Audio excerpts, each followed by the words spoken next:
this is. And for those of you that aren't, just chill. See, we're going to get down to the other stuff here in a minute. But what I'm always trying to get everybody to understand is everything is vibration. So, before we do anything else,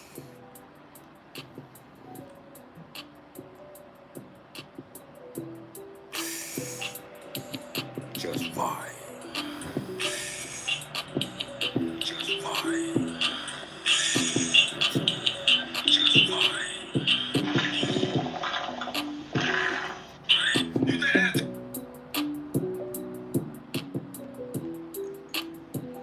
Yeah.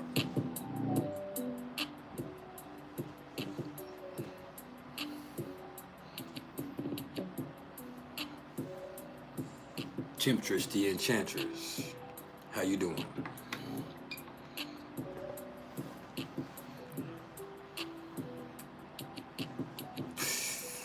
My day was all right, but the problem is I can't stand Mondays or the mundane.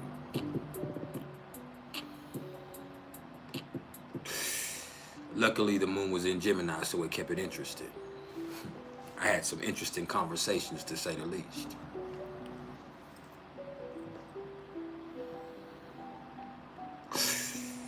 Just let that vibe seep in.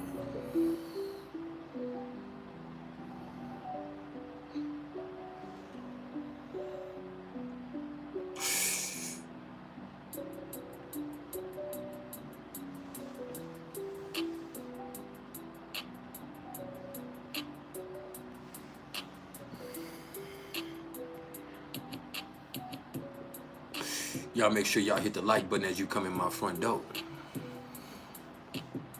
And in doing so, understand this is not about ego. No, this is about algorithm. It just helps us expand the platform. That way, if you're not trying to hear what I'm trying to say, at least let us get out to the next motherfucker who wins. Now vibe.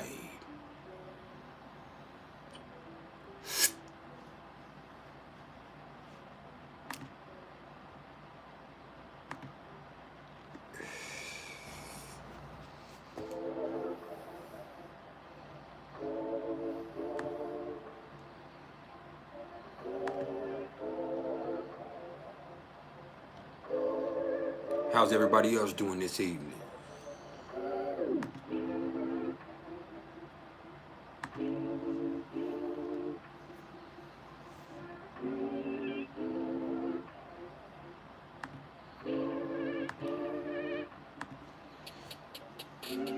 Fine.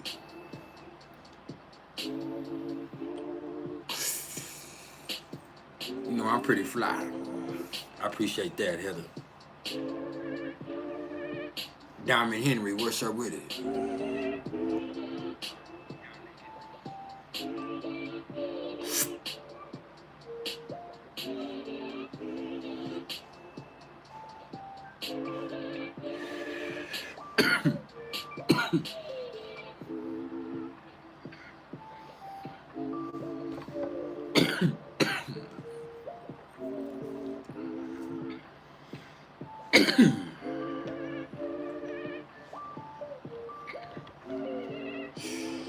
If you haven't smiled yet today, now will be the perfect time to do so. I mean, right now. And if you can't find a smile for yourself, just allow me to be the smile on your face. Because at the end of the day, all I am is the smile on your face. All I am is the...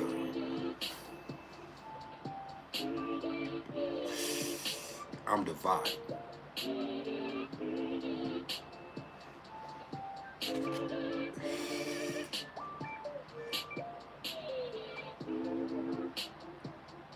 Yeah.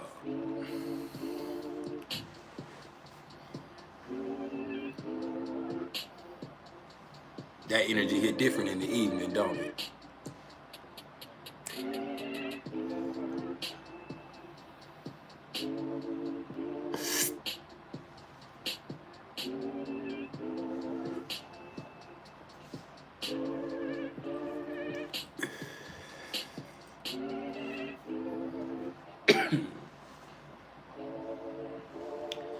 I'm all the way throwback to the 90s today.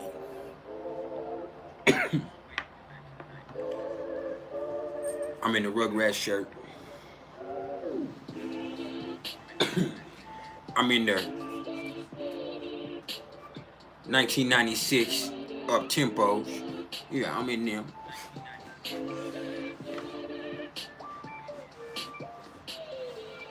The 1990s style fitted Oakland A's hat. You know what I'm saying? Yeah.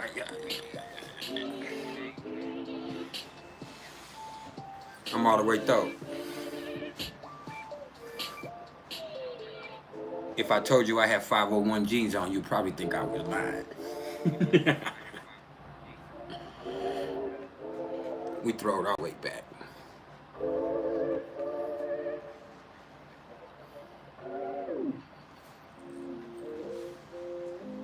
Hey, we don't give a fuck about the darkness.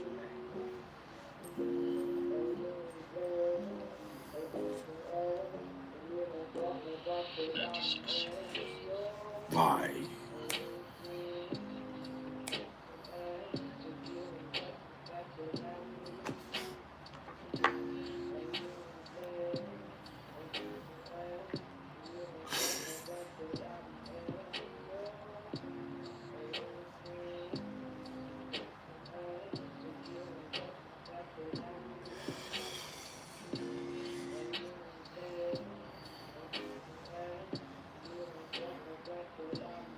We're gonna get down to the nitty gritty here in a second.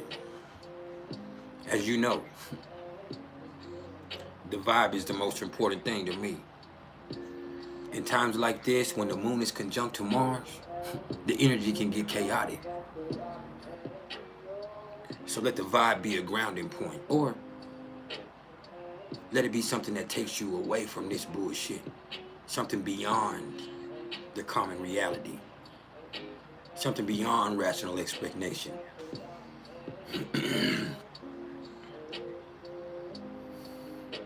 Something that's just already understood. I don't know if you're acquainted with the saying, what's understood ain't gotta be explained. See, I understand it. Not everybody does, so I'm here to explain it to you. But until then, just let that vibe seep in.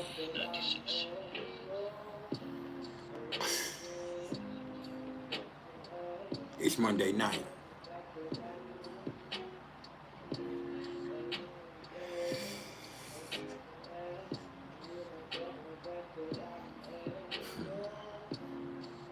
The grind just got started.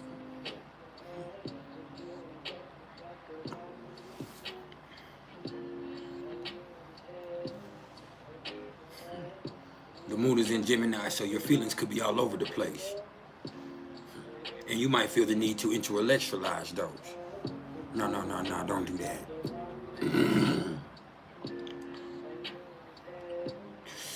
Just let the vibe seep in. I need everybody to make sure they're hitting the like button as they come in my front door. And that's just a matter of respect.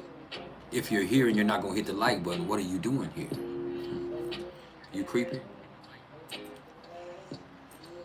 You hating? You swag, sucky?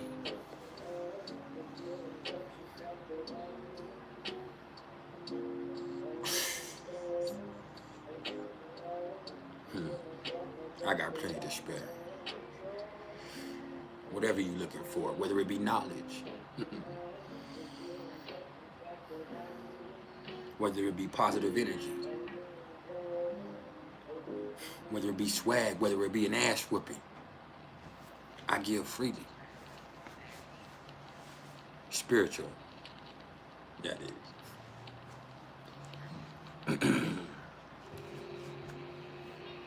Now,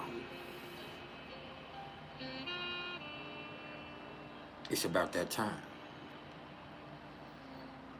for you to open up your ears and let me crawl into your mind. Tonight, Tonight, the nitty-gritty is going to consist of me going through the transits that are popping off in the sky, and then me talking for a few minutes about the aspect that might be affecting all of us. And then I'm going to open the floor up for questions.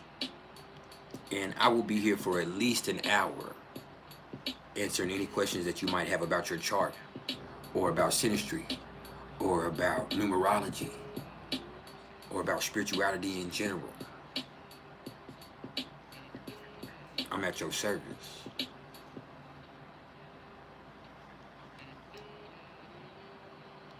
And this moon conjunction with Mars is actually conjunct my part of fortune. So I'm in my element.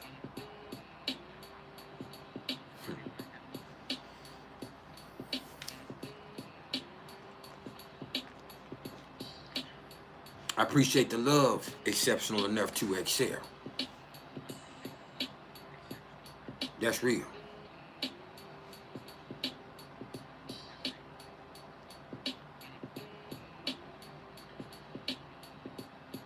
That sets the tone for a beautiful energetic exchange.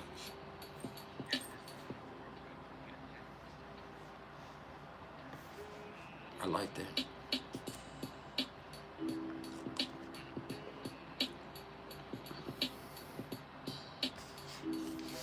And actually,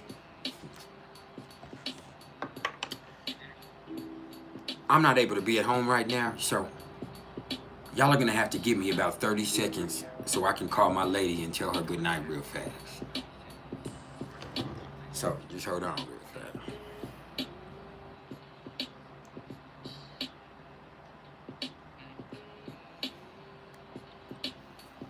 Let me put on my sexy late night voice.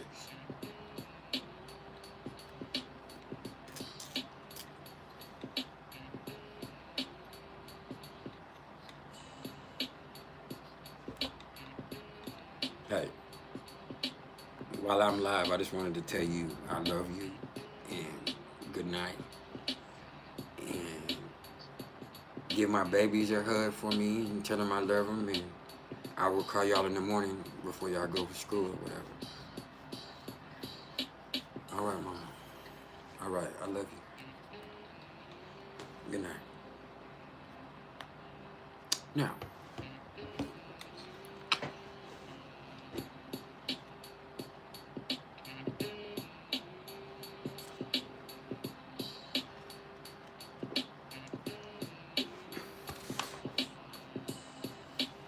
are Capricorn ascendants doomed?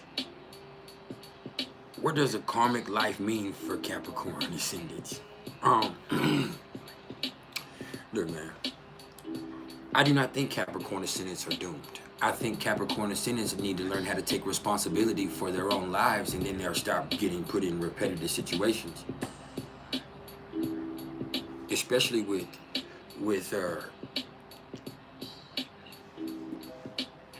your descendant right there in Cancer. So in relationships, that really kind of tends to do, because you kind of just have this unconscious model that you saw growing up that you tend to model your life and your relationships after later on. And so until you can break free of that shit that you saw growing up and that shit that you kind of grew up in, and whether it be good traditions or bad traditions, and you start to take responsibility for that, it's going to seem like you're doing it. But it's just because you're going to keep being put in repetitive situations until you decide through your integrity and your strength and that immense focus that you have with Scorpio in your 10th house, until you decide, hey man, I'm going to do something differently. And there has to be ambition involved with transformation. So when you have that ambition to transform, that's when you'll start to see big time changes in your life. But yeah, it's just about getting out of that repetitive nature that goes with the Capricorn Cancer axis right there, that really revolves around Capricorn risings in their relationships. And that means you have to break free of your parents' influence on your life, or the lack of having parents that were healthy in your life and the influence that presented to you. Now, I need everybody to hit the like button while you're here. We're finna get started. As soon as I have as many likes as I have people in the chat, I'm gonna get down and dirty on this shit.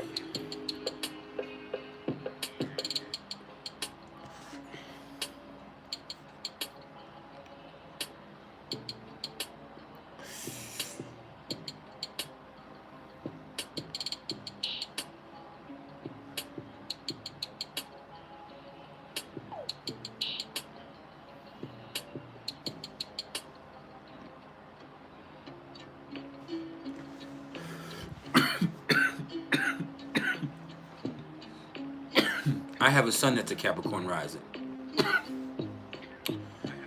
My middle son is a Capricorn rising. And my daughter is a Capricorn sun, as is my lady. But my son that's a Capricorn rising, he really makes things hard on himself. And a lot of it has to do with the fact that he's a Libra sun with a Gemini moon. And so it's very hard for him to be honest in his own energy right now with him being a child.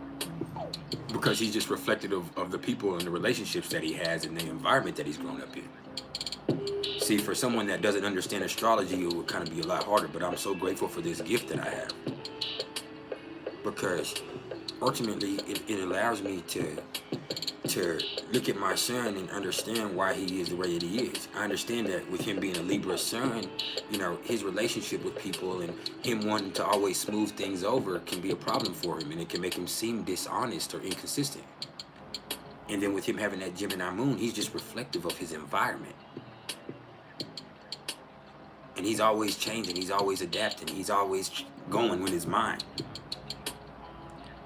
And then with that Capricorn rising of his, he just really kind of tends to, you know, reflect what he's seen.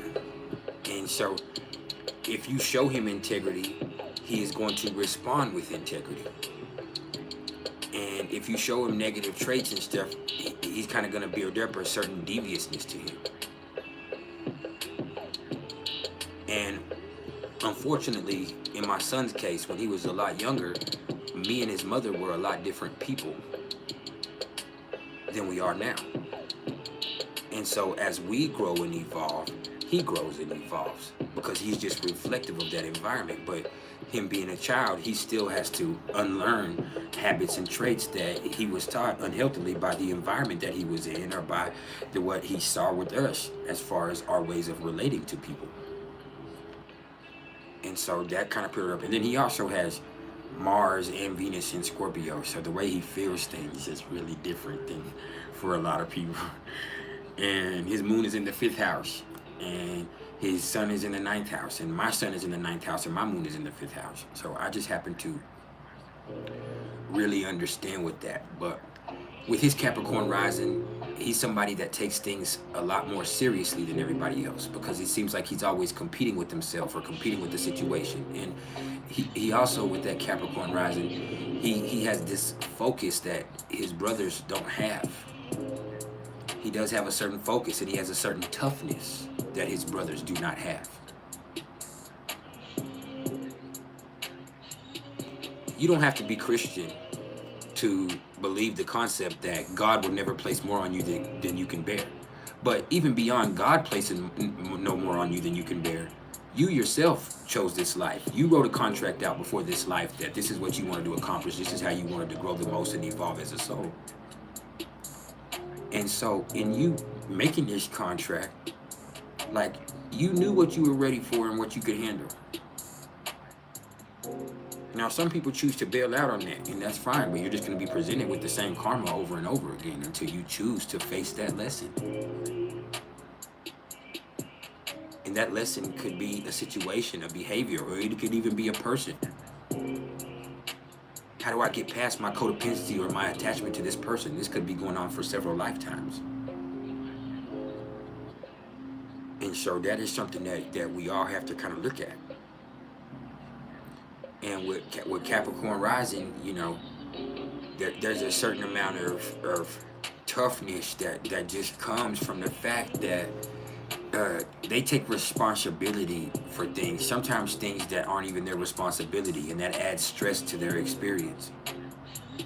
And so that can just be something that's not healthy with that, growing up with that. Now, I think it's time to get started and talk about these transits. Let's go ahead and talk about what's going on cosmically.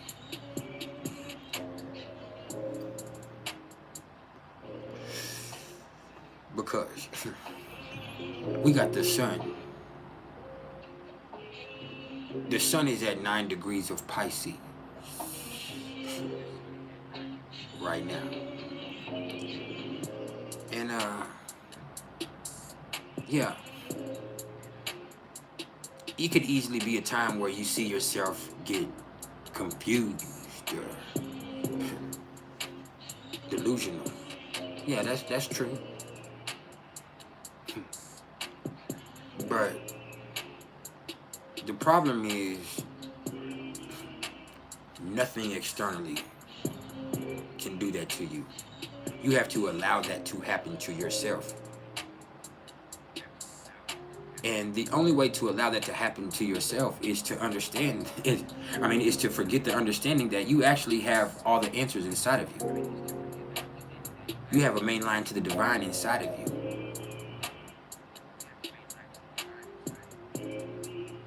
And when you can differentiate between other people's energy and your energy during Pisces season, then you might be able to access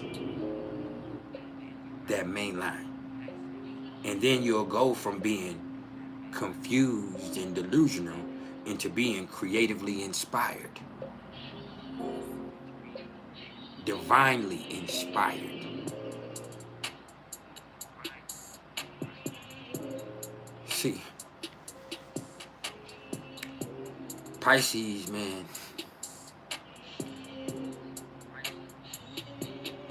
the only way you can get confused in this energy is if you get lost in it. If you try to run from it. Because you're just going to have yourself going in circles.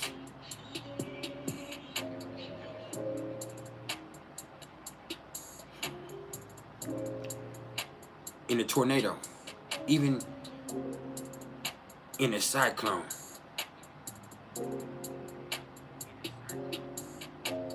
if you see a funnel, or what's it called when water's doing this thing like that? A cyclone, right? Or is a cyclone always above the water? Either way, a whirlpool. I appreciate the love, great mother speech. But when it comes to that, the safest spot is in the center. When shit gets crazy, when you see yourself going in circles, like those fish, those two fish, because Pisces is always representative of two fish. The safest place is in the center. That's the calmest point. That place is stable. The eye of a hurricane. There's danger.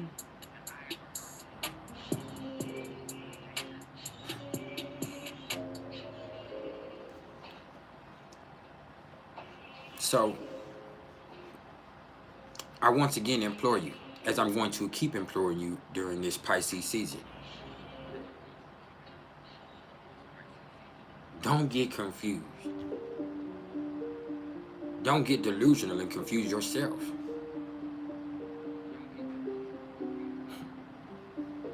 Get divinely inspired. There is not a more creative energy than Pisces energy. There's not a more talented energy than Pisces energy.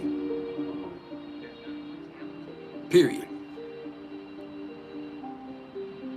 Pisces has access to something from beyond. But you can't run from that. Because as you run from that, you only run into confusion and delusion.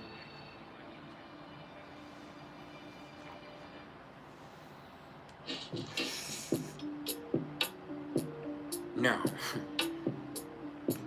with the moon is now at 18 degrees of Gemini. And let me tell you something, man.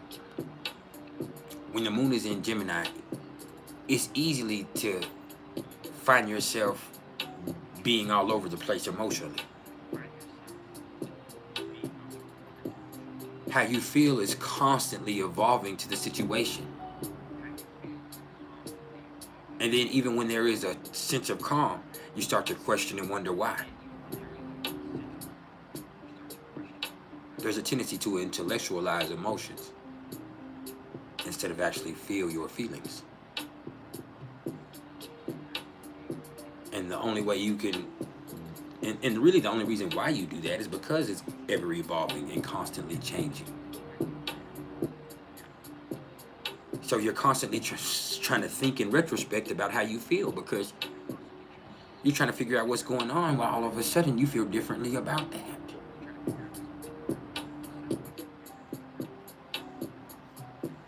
And then when you see the moon conjunct to Mars, because Mars is also at 18 degrees of Gemini.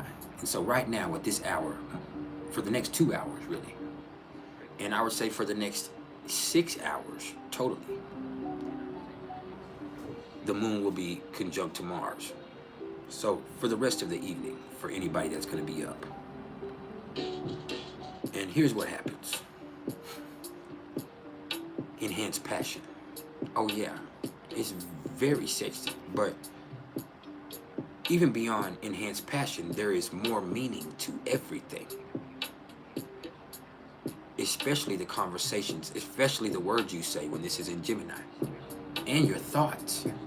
Your thoughts and your words take on a whole different energetic signature.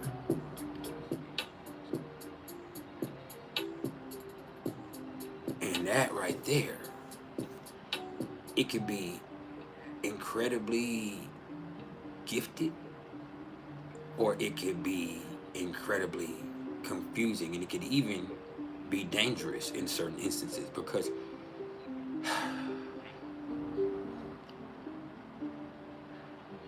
the way you feel has so much more passion behind it, but the way you feel is constantly changing and evolving to the situation. So the best thing you can do is catch a vibe. That's the best thing you can do, because that gives you a centering point. Not a grounding point, but a centering point. Because beyond that, shit gets chaotic. And how you doing, Aries Ascendant?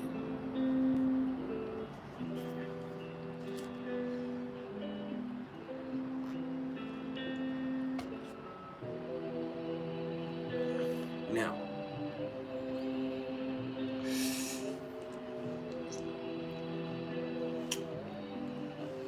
what else we got? We got Mercury. Mercury is now at 25 degrees of Aquarius. And hey, man. And Mercury is still loosely conjunct to Saturn, too.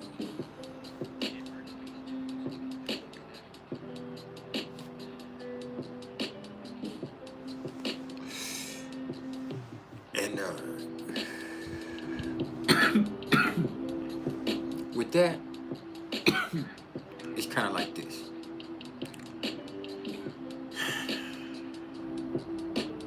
Mercury is exalted in Aquarius because Aquarius thinks differently. Aquarius chooses to keep an open mind as a stubborn principle.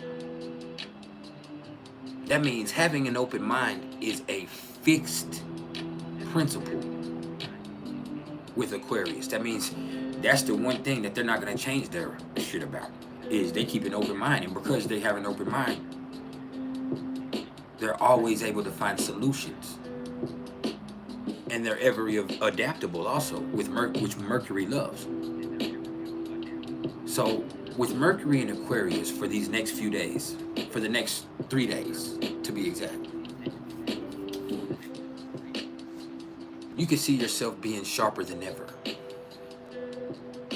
And with Mercury being loosely conjunct to Saturn, which is at 29 degrees of Aquarius, this is the time for you to, in an effective way, in at least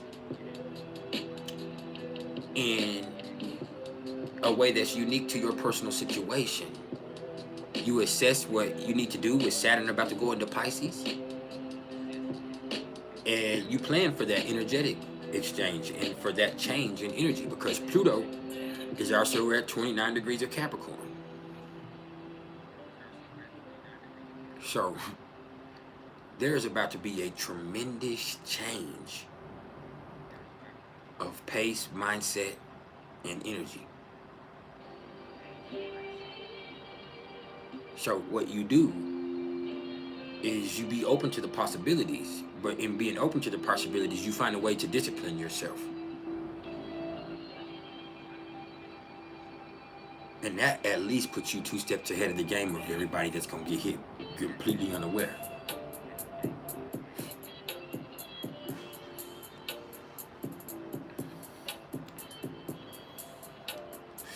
Now,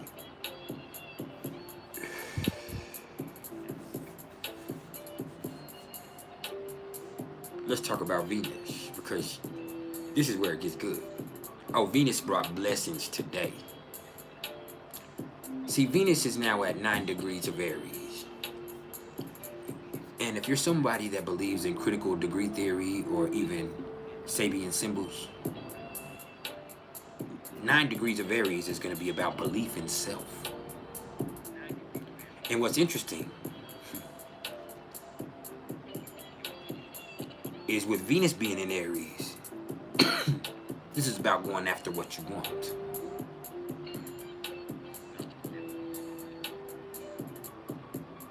It's about the chase. Now, what's beautiful about today, or for the next few days, is Venus is conjunct to Jupiter. Oh, this is probably one of the luckiest times that there is in astrology. The trine is just a little bit better because the energy flows more naturally and it's not going to be offensive.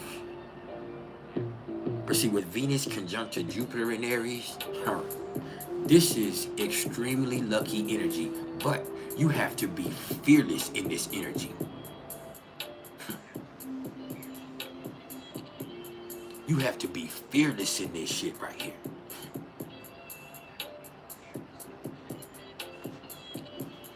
If you want it, it's yours, but you gotta grab it. Whatever that may be.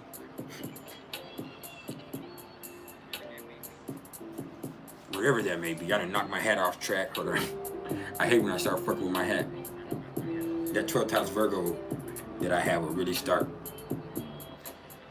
getting irritated because I feel like it's not perfectly aligned or perfectly centered on my head or some shit. Now,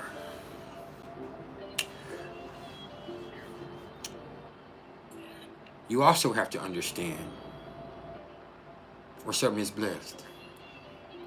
You also have to understand Venus and Jupiter are conjunct to Chiron also. And this is even more interesting and telling of what this energy is telling you. See,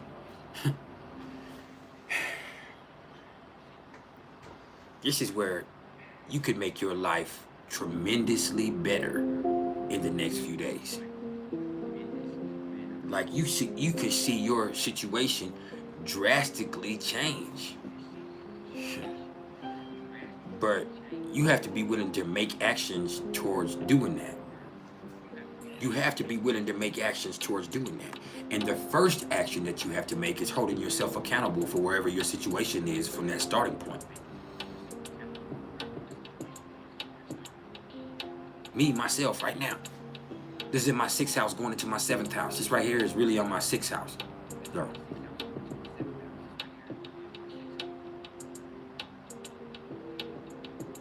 So if I'm willing to actively look at my habits, I could drastically change my situation. The same thing with any of you. Wherever you have this going on in your chart, with Jupiter, Venus, and Chiron conjunct to each other, you could experience tremendous healing. You could make your life a whole lot better, but you have to be able to hold yourself accountable for wherever you are from this starting point. That means if your life is fucked up, if you're not where you want to be right now, you can't blame anybody else. Because through action, admittance, or allowance, you are responsible for whatever the fuck you have going on. You're responsible for your situation. I'm responsible for my situation. Even if it's not something that I actively did, I am responsible for allowing it to get to this point where it is a problem, whatever's going on with me or you. But guess what? Once you are aware of that energetically, then you have the ability to make it different. But you have to be fearless in this energy right here. If you're fearless in this energy, this could be one of the luckiest times of your life. But you have to be willing to take action.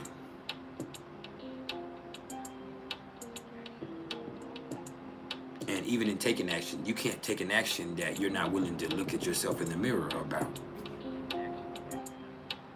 So this is conscious effort and accountable action. If you have your notepads out, write it down. Conscious effort and accountable action. Now, A1 Smoke Productions, what's cracking?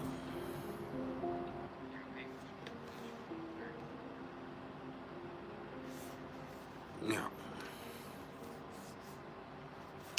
what else we got going on? Mars.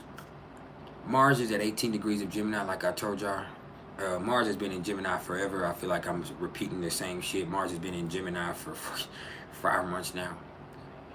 And basically, Mars in Gemini is the type of energy that you have to stay on top of. There's plenty of energy, but it can get chaotic or it can get spread too thin if you're not on top of it and actively paying attention to how you're dealing with it. See, as I've expressed more than a few times, Mars in Gemini energy is like a little ADHD little child. And so this child could be incredibly gifted. And this child is the type of kid that not only needs you to pay attention to it, but the situation needs you to pay attention to this child. Because if you're not paying attention,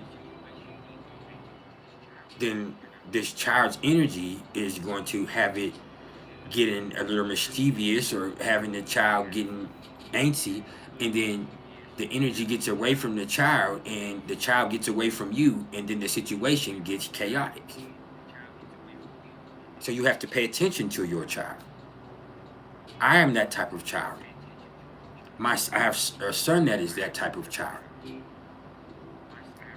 I was that type of kid. So when I was in those situations growing up, like, I had a lot of energy, man, and I needed a lot of attention. And the situation required you to pay a lot of attention to me, because if you did not pay attention to me, then I'm going to get chaotic on your ass. And that is how Mars in Gemini plays out. I don't have Mars in Gemini. I have Lilith in Gemini, but I understand it. Thankfully, I have Mars in Capricorn, but it is retrograde, so it has taken time for me to learn how to go into that Mars in Capricorn energy. It wasn't automatic for me when I was like a lot of people that have Mars in Capricorn. Because mine was retrograde, it took me maturing into a point to where Mars in Capricorn is something that helps me with that exaltation. And instead, it's not something where I make things harder on myself because I'm so frustrated with the results of my efforts all of the time. And so, oh, that's good. And so, what else we got? We have Jupiter at 11 degrees of Aries. And I talked about the stellium, or really the conjunction, because Chiron can't really be a part of a stellium. So the conjunction with Jupiter and Chiron and Venus. But when you just look at the energy of Jupiter and Aries, this is just about action. It's about taking action. You can be extremely blessed if you're willing to go for it. You can't sit back and wait. You can't be scared. No, you just have to go for it. Wherever 11, 12, 13, 14, 15, 16 degrees of Aries in your chart. For me, this is once again in my 6th house, and it is approaching my descendant, because my ascendant is 16 degrees of Libra. And so this is approaching my 7th house cusp. It's right in that energy of my 6th and 7th house cusp. And so this is kind of where it's coming from, affecting my habits and my health, to where now we're going to start having to actively look at my relationships and even legalities with it being in the 7th house. And it's like, hey, you have to address this stuff. If you address it, you're going to be extremely blessed in addressing it. But you can't wait and you can't run. You have to actively attack.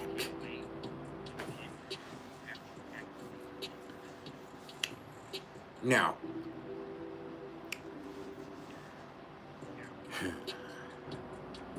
Saturn is now at 29 degrees of Aquarius, and I'm actually going to do a whole special on Saturn going into Pisces here in a week or so. No, let's not even say a week. By the end of this week, we're going to talk about Saturn going into Pisces in depth, because that's big. But with Saturn at 29 degrees of Aquarius, let's just look at the positive traits of Saturn in Aquarius, because we've actually been through the immature, unevolved parts of this over the last few years. We've went through 2.5, almost 3 years of Saturn being in Aquarius. And so we seen this shit, man. Like, we have watched this actively play out, and now we've come to the end of this energetic evolution. So what you need to do is use this energy to your advantage in preparing for Saturn in Pisces. What does Aquarius do best? Aquarius plans things, organizes things. Aquarius is uncompromisingly disciplined, because Aquarius is ruled by Saturn.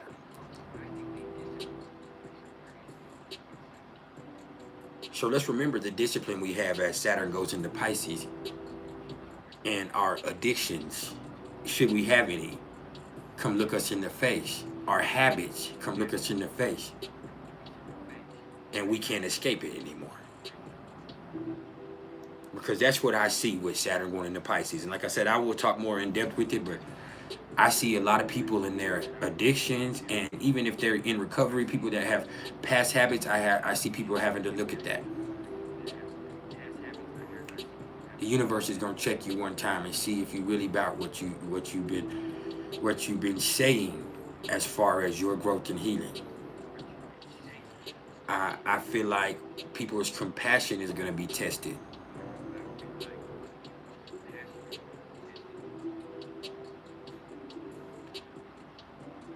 I think it's going to be a time that's incredibly hard on people, so it's going to be hard to access that imagination. You're not going to be able to escape this reality.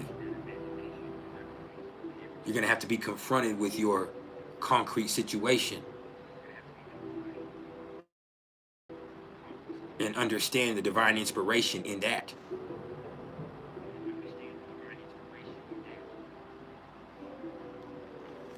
But right now with Saturn in Aquarius, you need to prepare that we are about to experience a tremendous change of pace and mindset. You need to discipline yourself and understand, hey, things might not get better for a while.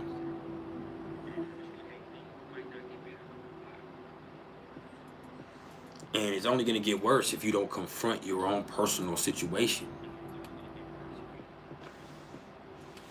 And habits and escapism are not going to ever help you.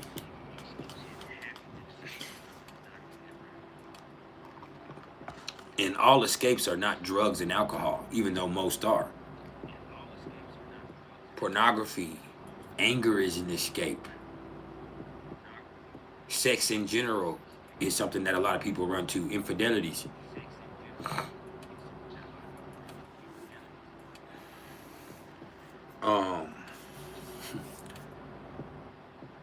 Unhealthy connections with people, period. Some people run to food.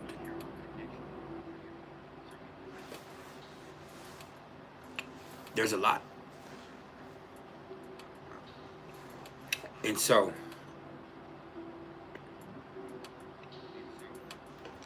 next we have Uranus at 15 degrees of Taurus. And with this right here, it's just going to be real hard to get comfortable. things are really shaky, especially on the economic front. So your situation is unique to your situation, and that situation happens to be kind of in flux right now. No matter who you are or what you have going on, you can be all right with money, but that doesn't mean that your life is stable. Things are changing. The very environment that we live in is incredibly electric right now. And so that's why Uranus is in Taurus for us. Like, the thing is, you can't get comfortable. You're not going to be able to get comfortable. And stability ultimately means something different for all of us.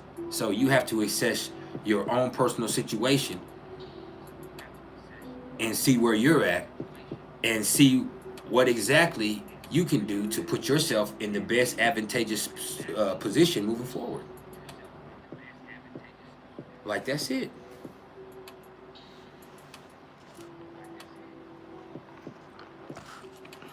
Things are not going to get easier. Things are not going to calm down. So you have to calm down and address the situation in the only way that is possible for you to come out healthy on the other end. And that's to be adaptable.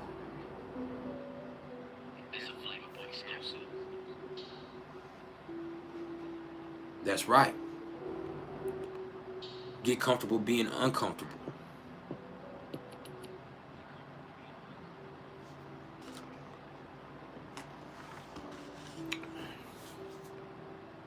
There's a whole bunch of situations that we've already talked about that are making things the way that they are. Whether it be global conflicts, whether it be failed trade agreements, whether it be political paranoia, whether it be the fact that here in the United States, the economy is always down when there is a Democrat in office. That's the truth of the matter is.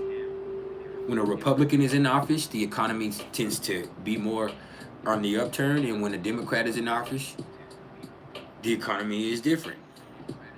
And it's because America makes you basically ask yourself, do you want freedom or do you want money? Freedom costs.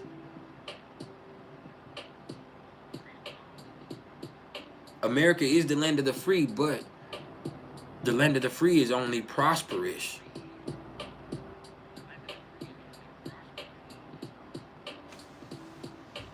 when their money is flowing freely. That's the truth. Now, globally, there's just a lot going on. And also, financially, the United States, China, and the Euros set the financial atmosphere. Well, the United States and China have a problem with each other. And there's a conflict going on with Russia and the Ukraine that is threatening. And even in Europe, the United Kingdom is in a different state of flux right now. Has been for a few years. Because the prime minister stepped down, and then, you know, when things are now, they have a mistrust of the government.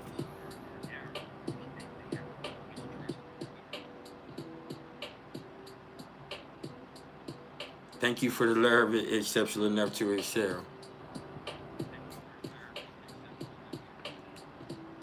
And, you know, the war with Russia and the Ukraine is always threatening to become bigger. And then economically, the United States and the United Kingdom are both very much tied to each other, even if they don't have the same form of currency.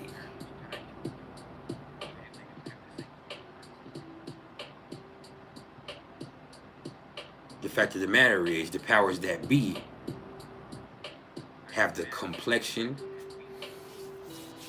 for the correction. I ain't gonna get into it, but for real though, there's a lot that goes on that makes things the way that they are. So we are the type of people that have to address our own situation individually and realize things are not going to get better anytime soon or get more stable anytime soon. So you have to be calm and see what you can do, because you actually can make some big money there. And the thing is, there are a lot of people that are actually doing a lot better financially than they were 3 or 4 years ago. I'm not saying that everybody's doing bad, because ultimately my financial situation is a lot different in a better way, because the nature of business has changed. I'm able to work like this remotely. I can do everything I need to do with my business with astrology and make a lot of money doing it remotely, and I don't have to ever deal with anybody personally. We can have Zoom meetings, we can have phone calls, I can record readings, we can do everything remotely. And because of COVID, a lot of business has changed that way. So a lot of people are flourishing in that way. But there's also this thing where a lot of people's businesses are not doing so well because the nature of their business was more personal and it was more hand to hand. And so once again, you have to assess your own personal situation, because the definition of stability has changed for each one of us. And astrology isn't a religion. Astrology is an applied science. Even though there is spirituality, somebody could be totally into astrology without giving a damn about spirituality. And that's why I love astrology. I'm a spiritual person, but I love astrology because astrology has fact behind it. It gave me an algorithm to my existence. I can now see something, and through my understanding, I can realize how and why certain things are the way that they are, including myself. But there's also a thing where there's certain people that just don't have that gift of understanding.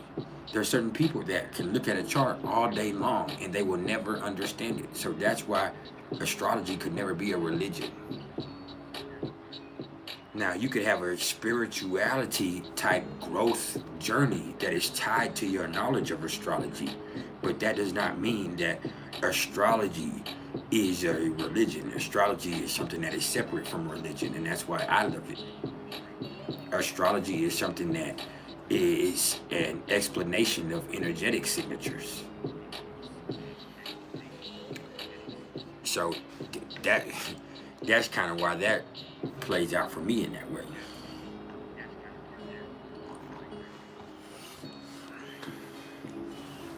Absolutely. But people use it to, because of astrology being a fad, exceptional enough to excel, people also use it to bully people now. Just look on Facebook and look at all the groups of so-called astrologers that are there just to bully people. They're there just to generalize and pick at certain placements. You know, anything where humans are involved, there's going to be some corruption.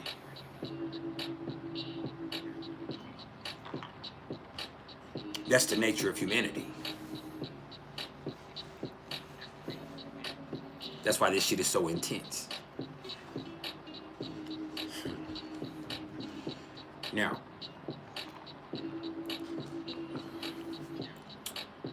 Neptune.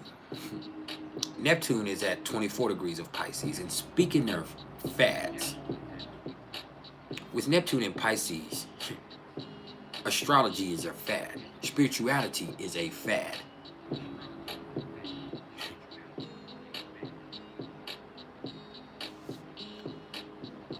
They have taken it and watered it down with Pisces. And now, it's just like everything else. It's just like everything else.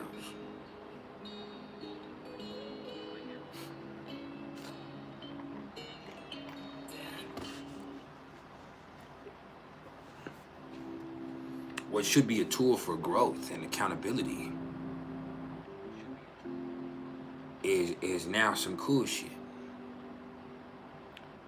And even people claiming to be certain things within the spiritual field, whether people thinking that they have to be a Reiki healer, or people thinking that they have to be a tarot card reader, or people thinking they have to be an astrologer, or people thinking that they have to have some type of gift like clairvoyance or clairaudience or clairsentience or one of those, or people are just thinking that they have to have some type of a label associated with their journey. That's a part of this culture. And even I myself sometimes will find myself calling people out like, you're just a fake, you're just a fraud. But when did I become anything other than a being that is on a spiritual journey of growth and using astrology as a tool instead of me using my knowledge to be pompous, which is the problem. It's getting away from my spiritual journey. And I do that sometimes where I'm just like, I will go flex on somebody like, you don't know what you're talking about, you need to shut the fuck up, basically. And I don't mean anything bad by it, but it also isn't doing me any good spiritually. So there was no point in that type of energetic exchange. You get what I'm saying? So, it's just getting caught up in what this is supposed to be and that is supposed to be, instead of forgetting about the inner journey, which is what Pisces is really about. Empathy and intuition and divine inspiration, and Neptune is at home here, but you can't get confused by external things. And ego is an external thing because it's outside of your divine will. Now, you need ego to survive here in this plane, but ego cannot be in control. Ego has to be a part of your character. It cannot be your character.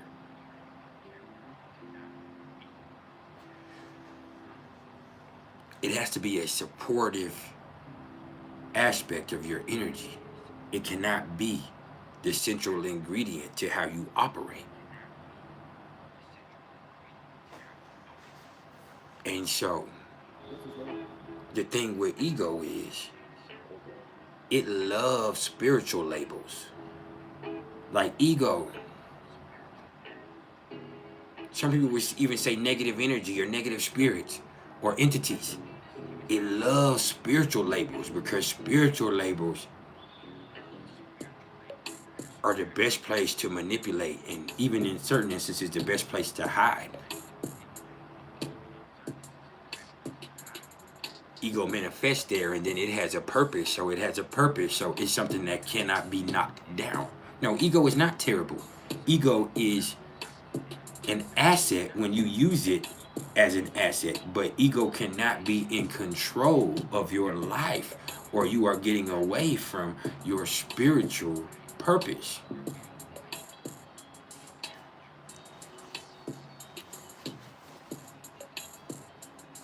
And even beyond that, some people's actual spiritual purpose here on earth is to evolve their ego and be willing to be in that, because some people have been meek for too long. So it's once again about your own individual situation, but in your own individual situation, you have to be able to trust that main line to the divine. That means you can't get caught up in labels. That means you can't get confused by your relationships. You can't get confused by your habits. What you got to do is trust. Trust that you have everything you need, because it's always been there inside of you. I'm going to tell y'all something that's kind of a true story. It is a true story. It's not kind of a true story, but it's kind of ironic as to what I'm saying right here. And so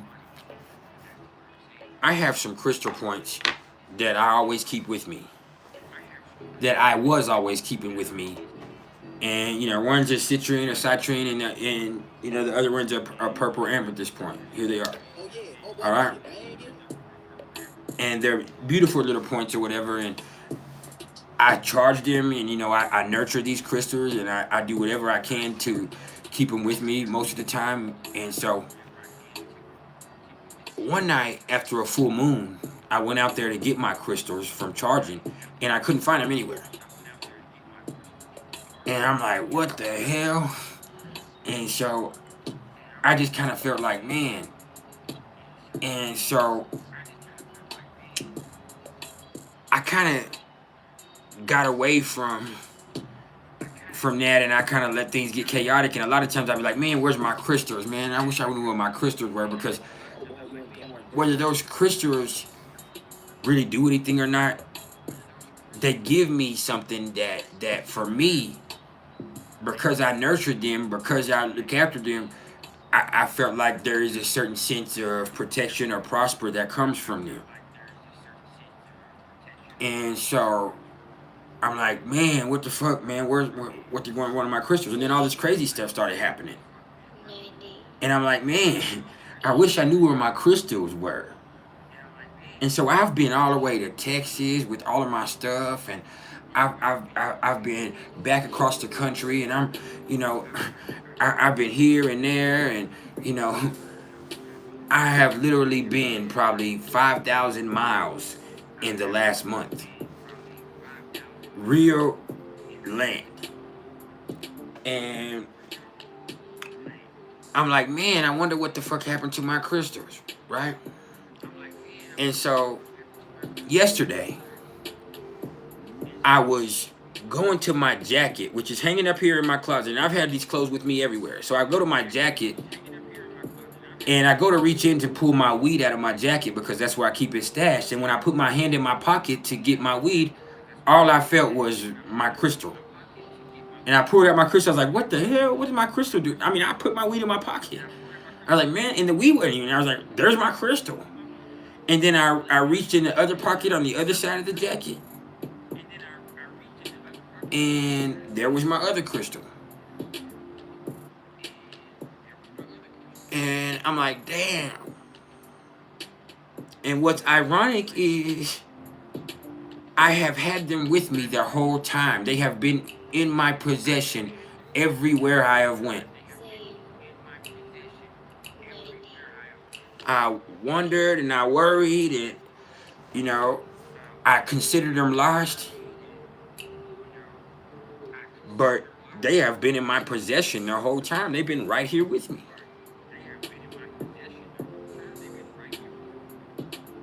And that's the same thing with Neptune being in Pisces. Is people forget what's real, and it seems like what's real doesn't even matter, because what's posted is more important. And it feels like if you're not active on social media, you're able to hide and you don't really exist. But the thing is, no matter how many layers of reality people try to create to escape, fundamentally, you are a soul who is here having an experience. And as long as you remember that, all that other shit is subpar. Now, if you're here and you haven't hit the like button, I need you to stop disrespecting me and hit that motherfucking like button before I knock all this shit over.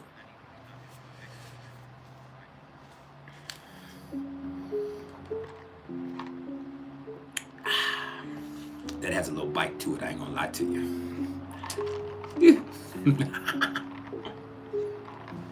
It's late night. This is a nightcap.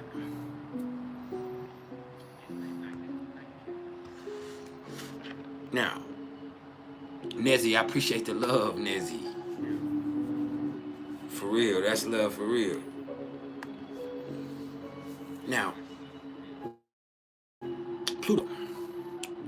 Pluto is now at 29 degrees of Capricorn. And as I've been telling y'all, I call this degree right here the anorexic anoretic.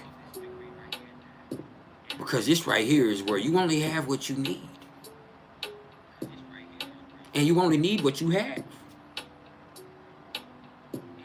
I appreciate you too, beautiful. You only have what you need, and you only need what you have. And that's something you have to remember fundamentally to survive.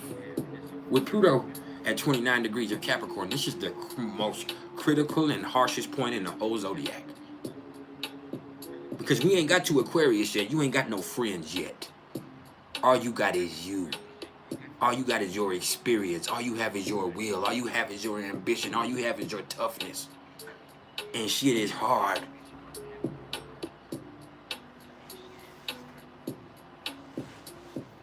It's hard. But what are you gonna do with it? Hold on, y'all. My best friend is asking me for some money on CashApp. Let me send him some CashApp. He's an Aquarius moon. Let me send my boy. I don't know what he needs it for, but I love him, so I'm gonna have to send it to him. Give me a second, y'all. And I don't even have it. People help me with money. But blessings are gonna keep flowing in.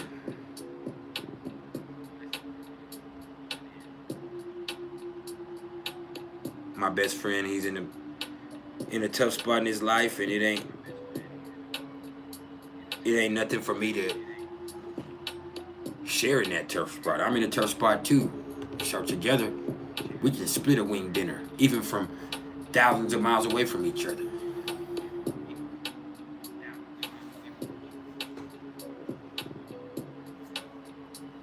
Now, with Pluto at 29 degrees of Capricorn, this is the point where you kind of fortify your situation for what's ahead.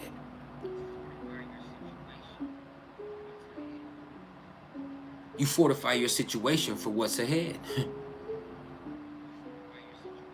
Hey, shit is not going to get better. It's going to get more chaotic. That's the truth. We have at least 20 to 25 more years before shit calms down. That's the truth. Because Pluto in Aquarius is going to bring Neptune in Aries. And Neptune is going to get into Aries at the same time as Pisces and as the North Node is leaving Aries.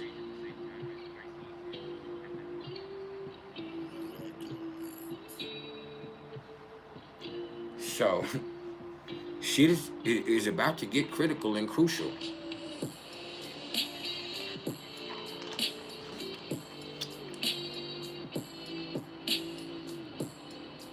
I appreciate the love and the blessings too, Miss Blessed. Yeah, man. Like, what the fuck can we do?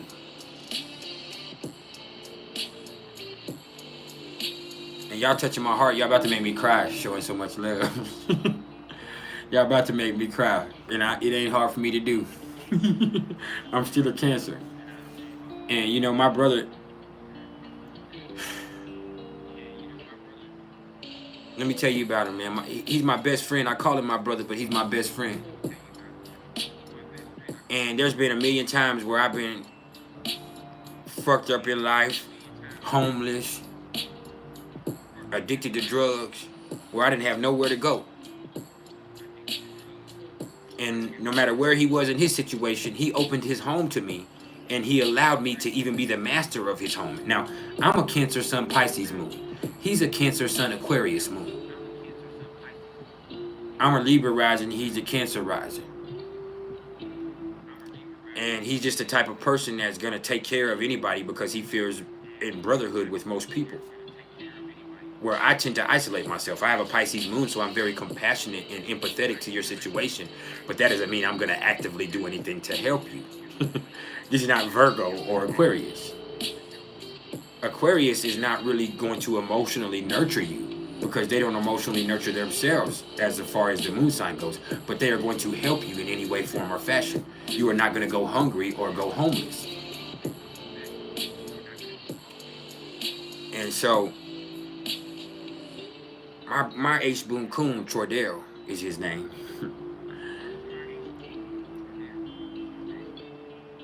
He might not always be making wise decisions in his own life,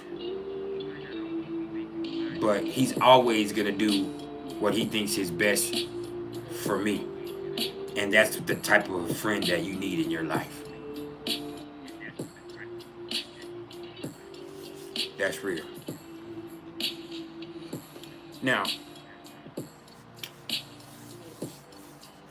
let's talk about Chiron.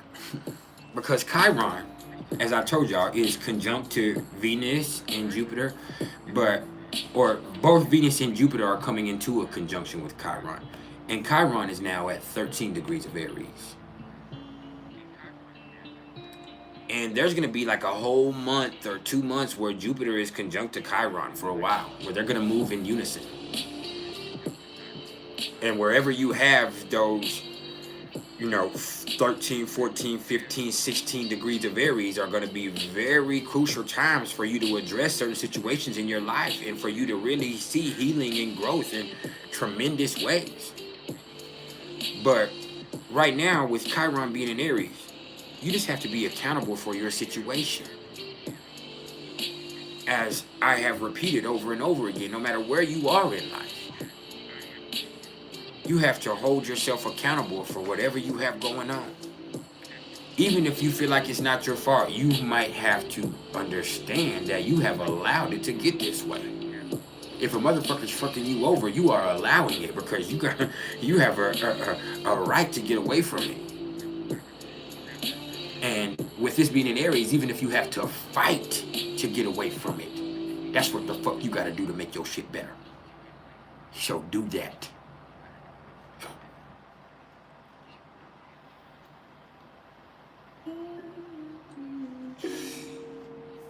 Always do your shit.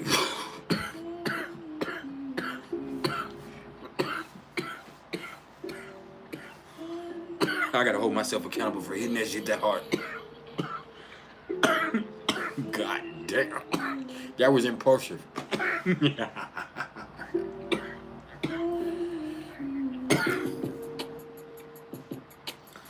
Shit. You talking about instant head change. Do y'all remember when y'all used to say head change? See, a lot of y'all are too young to understand what head change means.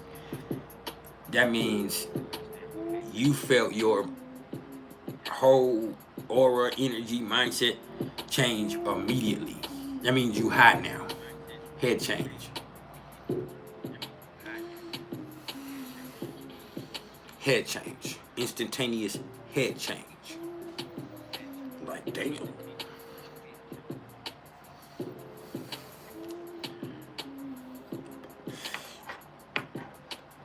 Like, as soon as I hit that, I thought about ordering a big New Yorker pizza from Pizza Hut, like before they closed. Like, damn, I better order me a big New Yorker, like, immediately. But anyway, man, I can't afford it and don't need it. It'll be all right. What's up, Drew? Who is Drew?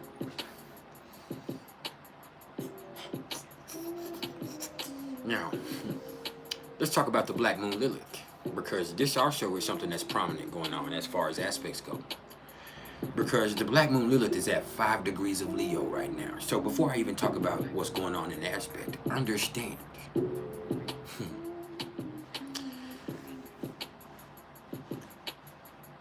The Black Moon Lilith is trying to Venus in loose terms anyway. So there is a certain impulsivity that could end up creating some drama in your life. But let's look at what the Black Moon Lilith in Leo means. Especially at 5 degrees, if you believe in critical degree theory. And so, this right here means people can be incredibly selfish. It means there can be a lot of drama going on, unnecessary drama. It means people can be infinitely more egotistical right now. It means motherfuckers could be throwing temper tantrums. It could mean that pride is in the way of your growth. right now. And see, that's where it comes into play as far as aspect. Because the Black Moon Lilith is square to the North Node in Taurus. And the South Node in Scorpio. Both. So, when you have the Black Moon Lilith in Leo, square to the nodal axis, this is letting you know you can't let pride get in the way of your growth or your values. You need to be calm. Don't compare your situation.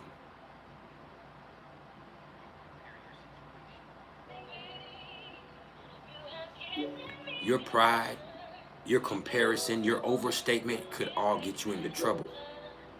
Let's look at the North Node in Taurus. That's calm as it gets right there. But also, when you look at the square between Leo and Taurus, it can get lazy. It can get complacent. So don't get complacent. Just get calm and get purposed. Now, when you see the Black Moon Lilith with the square with Ketu or the South Node, that's Scorpio. So, with the Black Moon Lilith square to that, well, you have to look at your habits and your behaviors.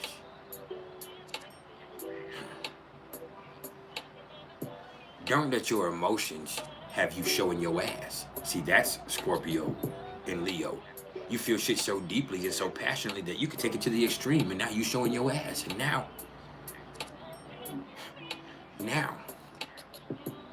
you've overstepped your boundaries. Now you've taken it too far. That's Leo and Scorpio.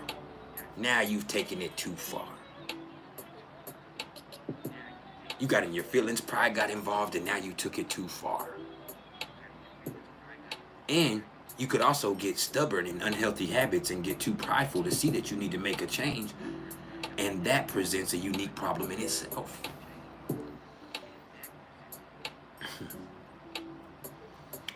Pay attention while I preach.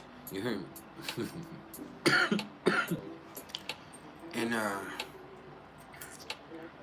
I think that's all I have to say about the aspects. So with that in mind, the floor is now open for any questions y'all may have. And that goes to whether it be about your own natal chart or somebody else's natal chart, or about synastry, or, you know, about numerology, or about spirituality, or about anything that'll help you raise that vibration. I'm here for the next hour or so, at least for 45 more minutes. And I'm gonna do whatever I can to help you, but I also need y'all to understand, if people start asking questions back to back to back, which I don't see that many people here, that's gonna be a problem for me, but if that starts happening, understand, if I miss your question, I never skipped you or ignored you. I would never do that. No, I just missed your question. So all you have to do is ask your question again, or hit the super chat, and then I'll never miss your question, because that's going to put it at the forefront. And that doesn't mean I will ignore you anyway, because I never do. It just means if you want to get my attention, you can. There is a unwavering way to get my attention if you need to get it. Plus, it's a fair energetic exchange. So, for the next 45 minutes to an hour or so, I'm at your service. And if not, I'm just gonna vibe.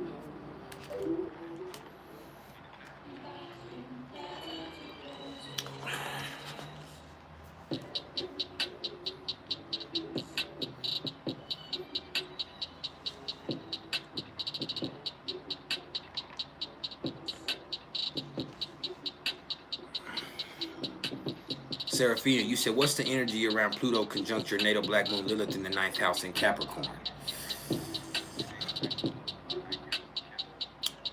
There's some changes going on in your life that are probably going to make you be a lot more serious about your spirituality. And, you know, this is a time where you're willing to go farther than ever to get the truth. But that right there can also be a time where you might put yourself into a situation that's dangerous or even chaotic, because you're not willing to settle for small. You have to take it further. This is Pluto and the Black Moon Lilith being influenced with Jupiter because of the ninth house influence. And even with Capricorn being in the mix, like that's just gonna make you more serious about something. Even to the point where you create stress on yourself or make things harder on yourself because you are relentless in your pursuit of that. So when you look at this in your ninth house, or you look at this way that it's working for you, it's like right now, like you're gonna need to put all the bullshit aside in your spiritual journey and in your journey for the truth, and you need to just focus on the fundamental truth of it all.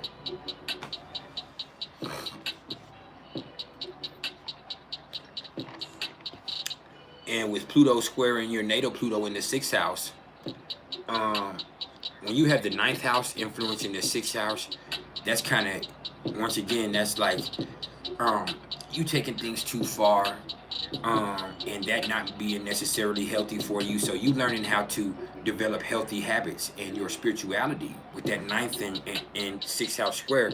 Your spirituality is the best way to start putting healthy habits together, because it is mind, body, soul, because you did choose to come here to earth. So you learning how to perpetuate healthy habits that start with your spirituality is going to be the best way for you to combat that square in your life. And it's a big part of you maturing.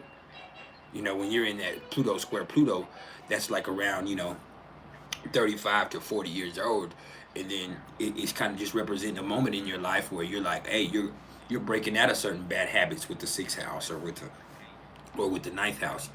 And in you breaking out of those, you're kind of moving away from certain things that you used to be really tied to.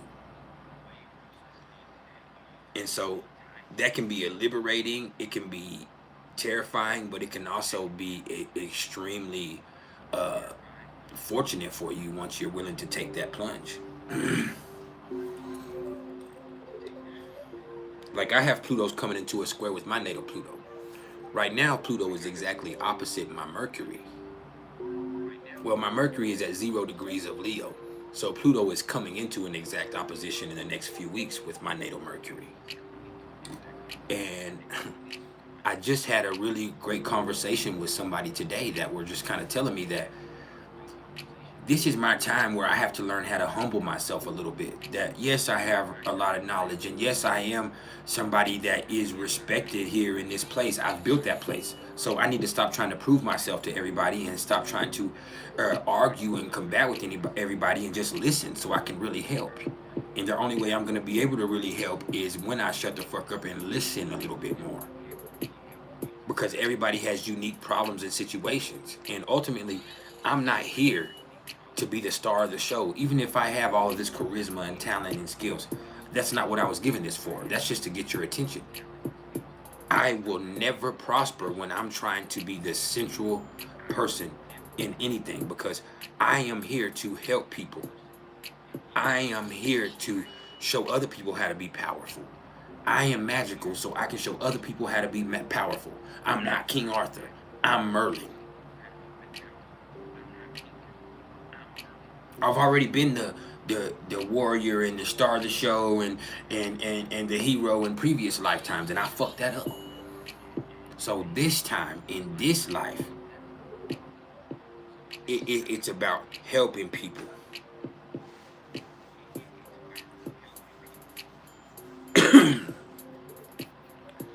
So you just have to develop a more healthy habits and ways of dealing with things.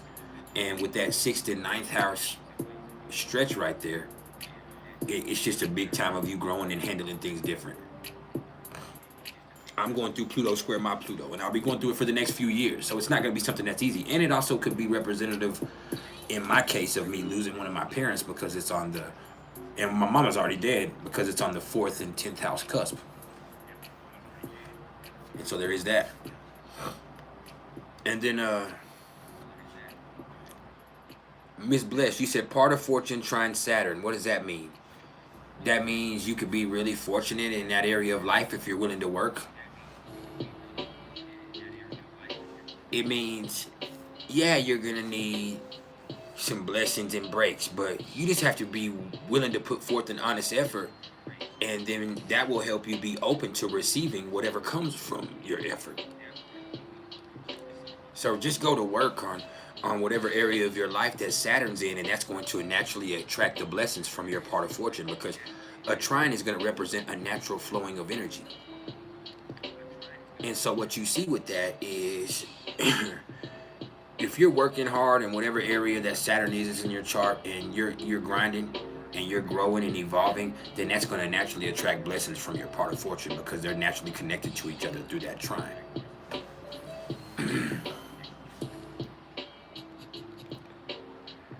And what's up, Kane? You don't play. It's Kane, the Aries moon's in the motherfucking house. No.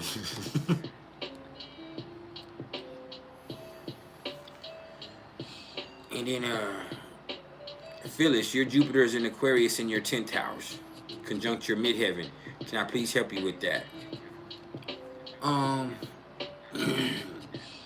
So Jupiter is in Aquarius in your 10th house, conjunct your midheaven. So this is just where if you could really see blessings if you're if you're really hold on, if you're really helping people with your job. And this could also be a time where you're seeing what you do for people change. This could be a time where you could even see, yourself making a career change, but it doesn't have to be that. It's just really meaning that with Jupiter in Aquarius conjunct your midheaven there, like, you have unique gifts, and you're really able to be a cool customer, and you really want to help people. So that's why you're so blessed. And so if you can employ that in your career, then you could probably see yourself either getting a promotion or seeing things get better for you, even in your quality of life.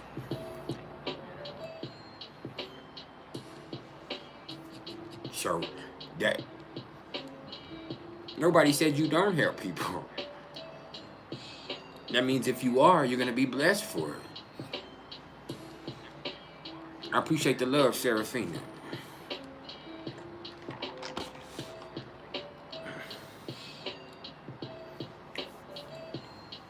For real.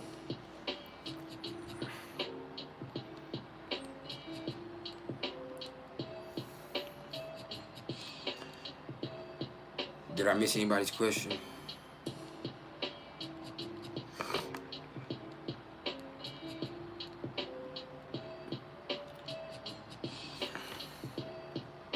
No. Cynthia Renee, you said, what does Leo Sun square Taurus Saturn mean for a Libra rising? So that's Taurus in the 8th house, and Leo in the 11th house. So I didn't take it the wrong way. You good? And so with your Leo Sun in the 11th, and that being square Taurus Saturn for you in the, well, that's an interesting way to look at things.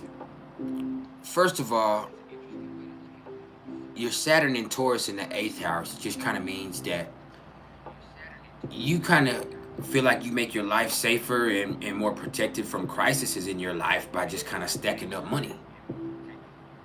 But you also involve yourself in relationships where your money kind of tends to be drained, and where you kind of end up responsible for other people. And with that being square to your Leo Sun, and if that's in the 10th or the 11th, that just kind of means that you're a really good person, you're a really cool person, and you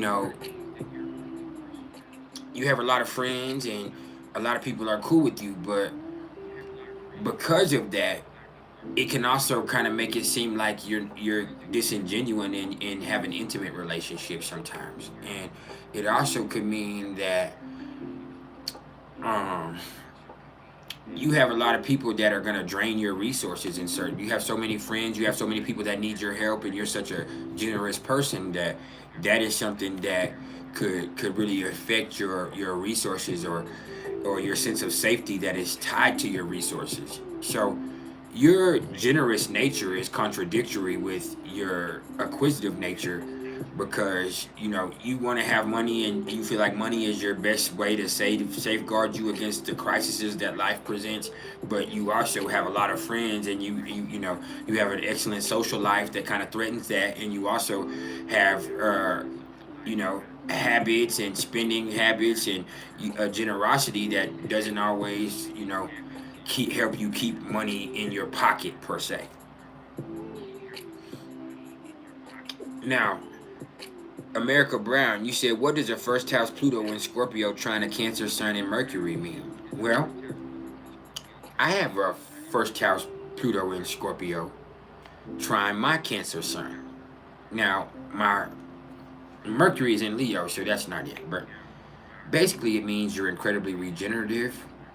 Uh, you're the type of person who is very focused on what your ego needs, not necessarily what you want all the time, but what your ego needs, and you're naturally powerful, and you can deal with things that a lot of people uh, would kind of fold under the pressure of having to face. And so, with your sun trying to Mercury and trying to, I mean, with your sun conjunct to Mercury and then Pluto being trying to both of them, that just kind of means you have a certain amount of focus and emotional control, and you have a certain toughness because you're willing to adjust. And because you're willing to adjust with Cancer and Scorpio, you're just this type of individual who's be able to maintain power no matter what situation is going on externally. And so with that, you're riveting, you're focused, you have a lot of emotion and passion, but you do not allow it to consume you or get away from you. You actually utilize that to achieve the things that you want, and your ego is tied to that emotional and even that mental aptitude that you have, like the way that you're emotionally intelligent, and the way that you're able to analyze that and utilize that is really like a superpower that you have in your life. And it's one of the reasons that you don't let anything crush you when everybody else is getting fucked up with shit, because you're able to assess that, hey, even that, the lessons in your life are still blessings.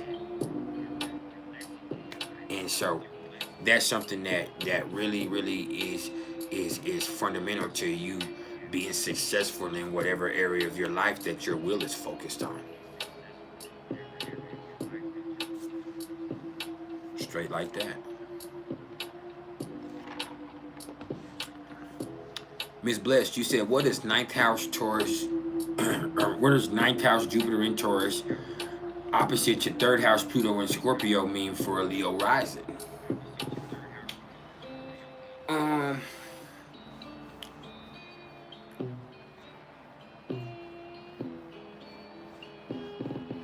can I read your birth chart without a trine sometime whenever I get a chance? I mean, without the time. I can try to, but and we could definitely talk about it, because I will be able to kind of rectify the chart if I need to. But you have to send me an email at mr.turner1300@gmail.com, and then we'll go from there. All right.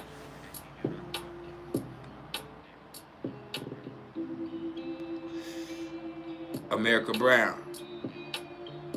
That's there. Thank you. Now, what is ninth house Jupiter in Taurus opposite third house Pluto in Scorpio mean? It means that your Pluto in Scorpio is very sharp, it's very probing, it's always picking up on certain keys in your environment, from your environment and from other people's moods and other people's motivations and their inflections and their energy. And so you're always adapting and adjusting, and you're always sharp. But the problem with that is that ninth house Jupiter in Taurus can kind of make you lazy sometimes because you do too much. You're overindulgent. And so you take things too far, and you get kind of stuck in that, and then you're not paying attention to the things that you need to pay attention to, and that kind of keeps you from being able to actively do the things that your Pluto and Scorpio in that third house could really do for you. Or you didn't say Scorpio. Yeah, your Pluto and Scorpio. That's right. Your Pluto and Scorpio in that third house can do for you. Like, the only reason you're never sharp is because you've put yourself in a point where you've eaten too much or did too much or got too high or went too far, and then you're not able to see things from that perspective. And then even from a mineral standpoint, like, you get stuck in the big picture. You get, with Taurus there in the ninth house, you kind of get stuck in the big picture, and you get stuck on the outside, looking on what's going on outside. And Pluto in Scorpio in the third house is so sharp about what's going on internally, because that's how that Pluto and Scorpio person, or this person in this same thing, you or whoever you're talking about, this is how y'all have gotten by in life, is through your sharpness and through your cleverness. So you kind of take away from your own gifts by overindulgence, and by getting stubborn, not keeping yourself adaptable to each situation. So you get in your own way. Now, Kevin Hernandez, you said Sun, Mercury, Venus, all in Gemini in the first house, opposite your Pluto in Sagittarius, which would be in your seventh house or in your sixth house, if it's on that ascendant cusp, depending on what's going on with that. So, Sun, Mercury, Venus, all in Gemini in the first house, and then that opposite to Pluto is man, you kind of seem like, and in a lot of instances, you are all over the place. You hate being bold. You're very sensitive, and you're easily stimulated. And so, because of all of that, you're kind of bouncing around, and your energy gets scattered, and your knowledge is only superficial, and that keeps you from really being able to access the truth easily. So only through learning the balance between those, only through you finding that deep plunge being more interesting, or through you looking for truth in spurts, only through whatever way you're able to do that are you going to be able to really let this energy not be feeling like you're going in circles and you never obtain anything or understand anything.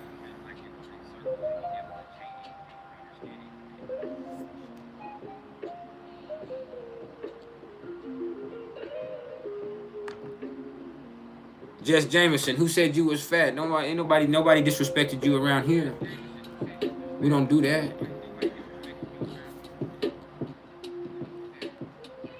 Just come in here with a smile and some positive energy, and we with it.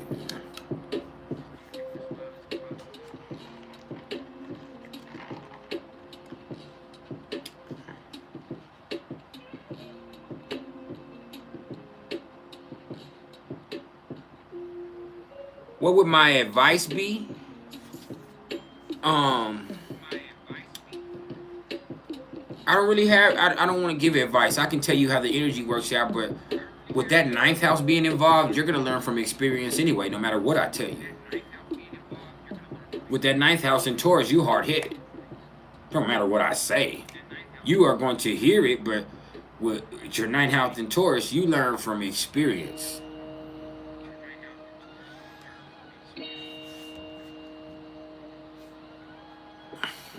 Now, what else we got? Phyllis, you said your North Node is in Sagittarius in your 5th house. You would like to know what's your sense of purpose. Being positive and learning things and having fun and enjoying life. Like, your North Node is in Sagittarius in your 5th house. You just need to be more positive and enjoy your life. And then that will help you find fulfillment in spirituality. Period. That's the best North Node to have. You're here to enjoy yourself. Learn how to enjoy yourself. And then you can have experiences that are joyful and pleasurable. And as long as you keep a positive mindset about your experiences, then your experience is going to be joyful and positive. So that's it. Now, Marchante Gordon, you said, is your Mars and Venus and Scorpio squared to Neptune bad luck? No. Your Mars and Venus in Scorpio squared to Neptune is just going to kind of be representative of, you can't build up false expectations or unrealistic expectations, and then you won't be disappointed. So just be real about yourself and, you know, allow yourself to expect something realistic. That means act on what's present and not on what's projected. Yeah, in relationships, act on what's present and not what's on projected. And, you know, understand that there can be times where, you know, you expect more out of people than they're willing to give you. And then you also have people, you allow people to build up false expectations of you about things that you can't deliver on. And it's not that you're lying, it's just because you have this thing about you that is very, very, very catching and telling with your energy. So people can get caught up in your energy and they can fool themselves. So it's up to you to have integrity and keep it real with yourself and them off the rear. Now, Kevin, you said Sun, Mercury, Venus, and Gemini in the 1st house opposite Pluto. I already answered that, bro. Your Sun, Mercury, Venus, all in Gemini opposite in the 1st house. Pardon me, y'all.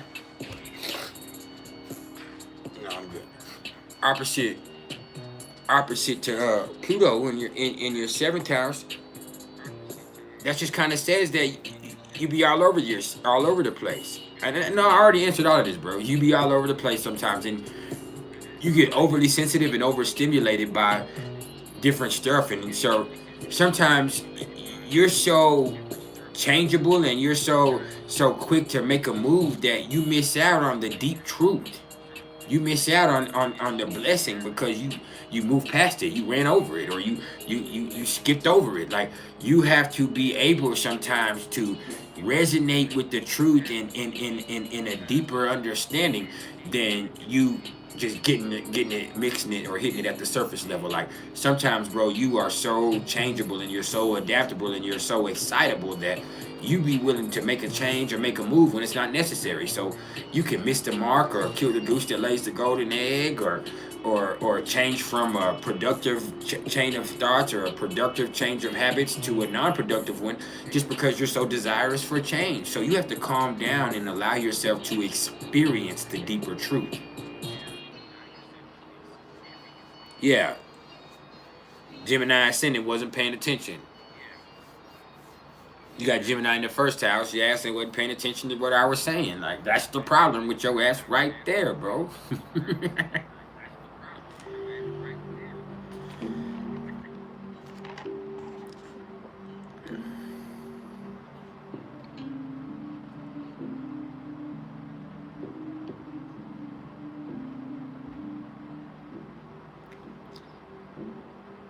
Cynthia Renee. No, Young Raw first. You said you have Saturn in your South Node, or Ketu, both conjunction in Aries in the 8th house. Can I explain that to you? Yeah, I sure can. You have an attitude. You've been through so much shit that you've developed this chip on your shoulder. Or it seems like you have a chip on your shoulder, and it makes it seem like you don't want anybody to help you when you really need people's help. You really need compassion and love and intimacy. But because you carry this perceived chip on your shoulder, or because you have this attitude, because you've been through so much, that kind of pushes people away or makes them think that you don't want their help when you really need it. Period. So you have to get away from that. That's your South Node. You have to be tough. You have to be, you have to be forceful, but you also have to be willing to accept help, because that's a part of you having Libra in the 2nd house. and you'll prosper from that. But you have to be willing to get help from other people and help other people instead of having a fucked up attitude. And that means you might have to learn how to be nice in this life.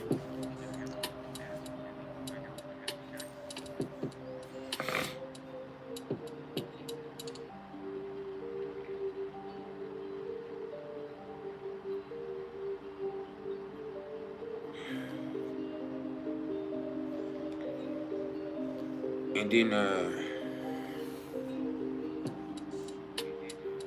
Cynthia Renee, you said, what would Leo, Mercury, sextile Lilith, and Libra in the first house say about somebody's communication style? It means that they're slick-witted.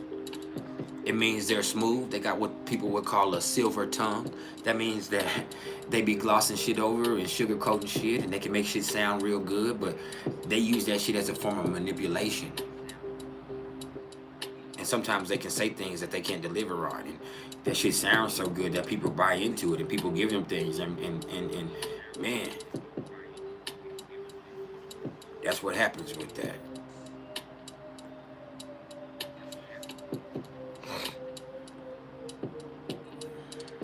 Kane, we in that sati shit.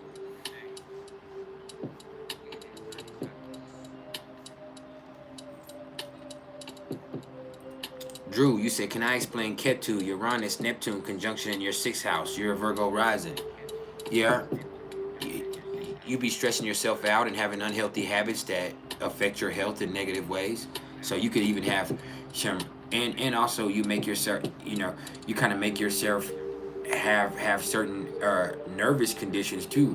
But through all of it, it's just because you have developed unhealthy habits, bro. So with the South Node and Uranus and Neptune all conjunct in your 6th house, you might actually have some type of chronic health condition because you have some unhealthy type of habit.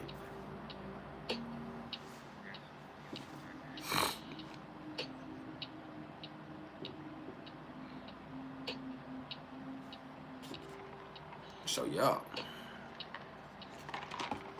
Kev, you know you my bro and I love you, bro. You just gotta pay attention.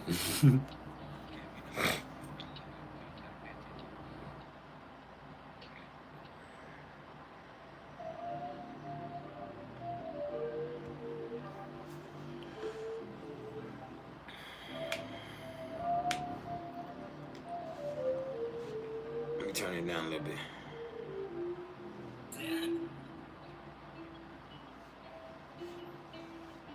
Bless you, Kane.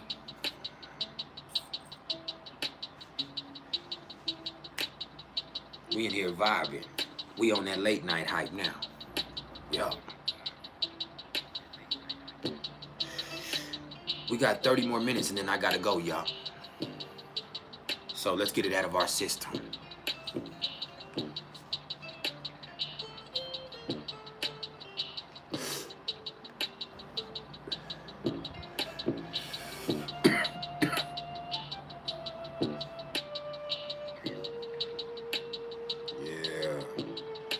Flute.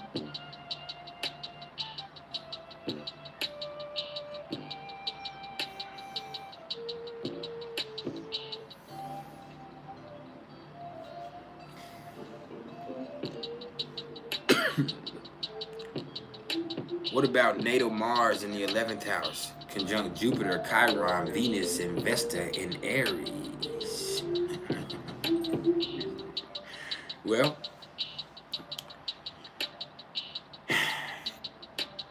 the thing is, your Mars in Libra in the 11th house is over-conciliatory. You give in too much for other people. So with Jupiter, Chiron, Venus, Vesta, all in Aries, like, when you can learn how to look past what other people think about what you're going on and stop compromising and being conciliatory, then you can have whatever you want. You'll be so blessed, but you gotta be willing to go after what you want. You gotta do your shit. You gotta pop your shit. Like, when you're willing to pop your shit and stop worrying about everybody else, that's when you gonna really pop your shit, Aquafina. Smash.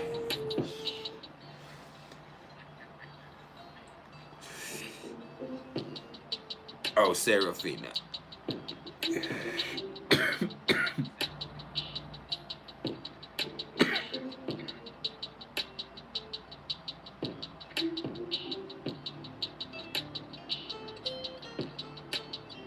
Hey, Marchante Gordon. Hey, it's all love, fam, but I don't.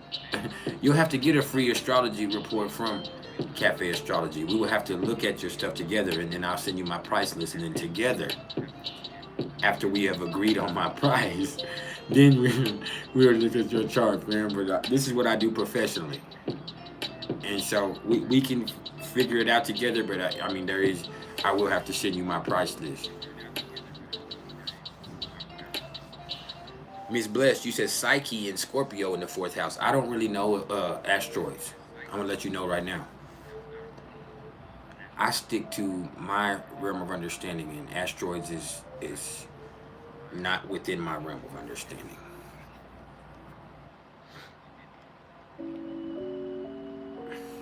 Except for Vesta and Chiron, which Chiron is a centaur, not an asteroid, but Chiron and Vesta and Juno and Pallas Athena and Ceres. Like, I understand those, but and Charliclo also, but beyond those, I really don't. That's not my realm of expertise. I actually know several astrologers, like Electric Lady and like a lady named Dale Howell, and they are really awesome with asteroids. But asteroids is not my thing. I'm more of a traditional astrologer. And it's just because I don't feel confident in telling you about asteroids, because I have only started incorporating asteroids into my understanding in the last 2 or 3 years. Now, everything else in astrology, I have been doing for 15, 20 years, and I'm the best. But I'm also somebody who stays in my lane, and I'm not going to lie to you or speak about things that I'm not knowledgeable with. And there are certain asteroids that I just do not have an understanding of.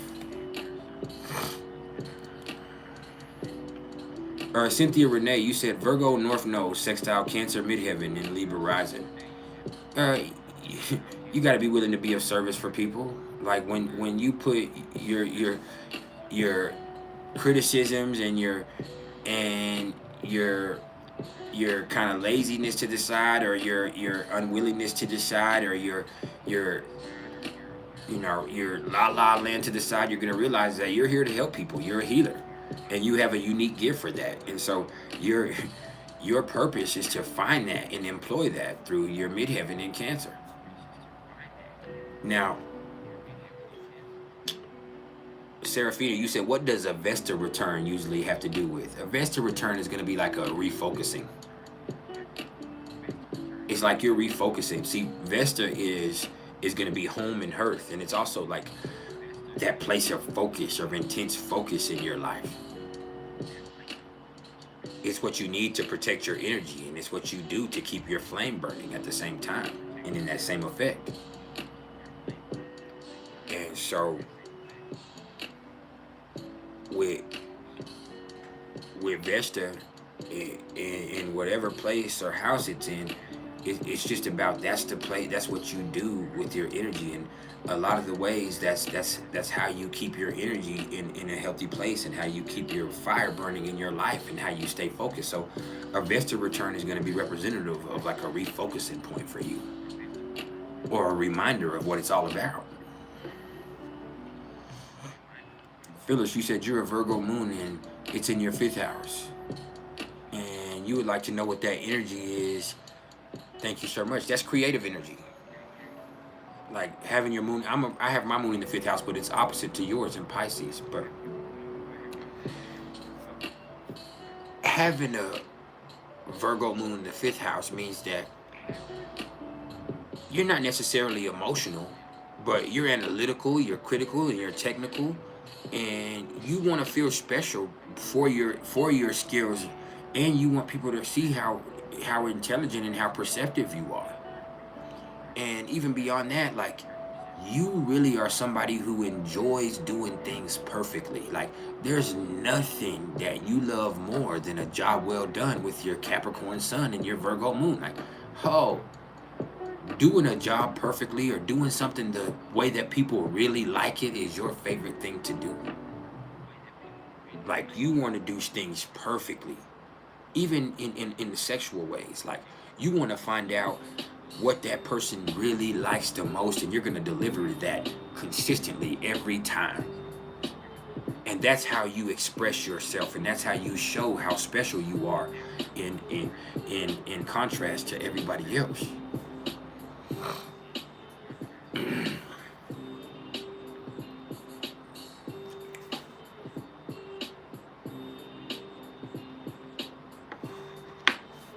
For real.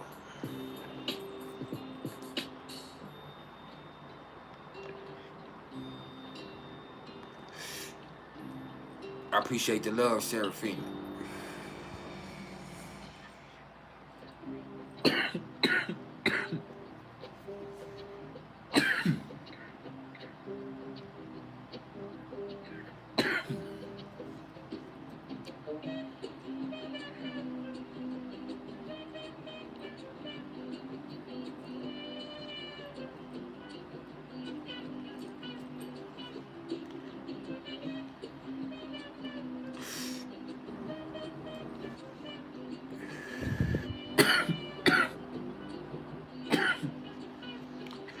You're a blessing. Your moon is in Virgo in the 5th house. You're a perfect blessing.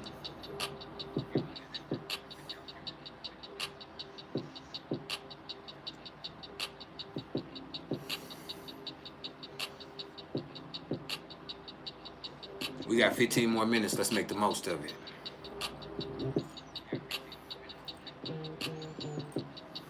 $14 more minutes.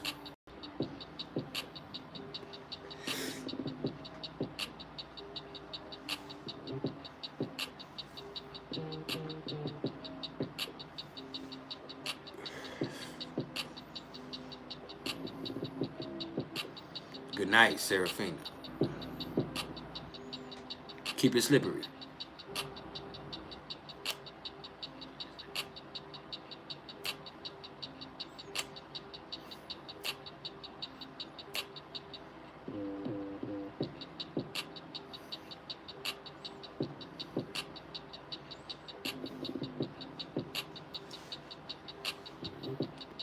Marchante Gordon, you said how to find natural talents. Look in your 5th house. Look in your 5th house. And if you don't have your birth time, which I think you said you don't have your birth time, look where Leo is in your chart. Look where Virgo is in your chart also, and that'll tell you like where you have a gift of discernment. Virgo moon opposite Pisces Jupiter for Libra ascendant. So with that Virgo moon opposite to that Pisces Jupiter, the thing is that Pisces Jupiter is incredibly healing when that Virgo moon kind of ends to add stress to you. You worry a lot. And so with that Virgo moon, you worry so much that there's going to be times when you have no other choice but to trust that you have some type of, you know, God, or you have some type of divine providence that's going to help you in your life. And that's the only way that you're going to keep from stressing yourself out. Like, it's like, damn, there has to be a purpose behind this. There has to be a reason. There has to be that. And that gives you a sense of humor, and it gives you a sense of irony, which keeps you from letting that Virgo moon stress you out so much and worry you so much that you can't function. And having that Pisces Jupiter in the 6th house being opposite to that Virgo moon, like, you can get real depressed. So having that Pisces Jupiter in the 6th house is gonna help you not fucking worry yourself sick, literally, which is something that you have a tendency to do.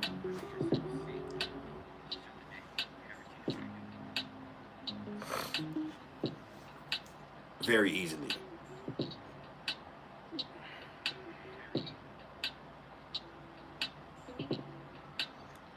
Earthshaker 9 Avatar. Caleb Woods, what's cracking? You caught us. We got 10 minutes left, bro. We've been here for 2 hours now. And so I got 10 minutes left. Let's make the most of it, y'all.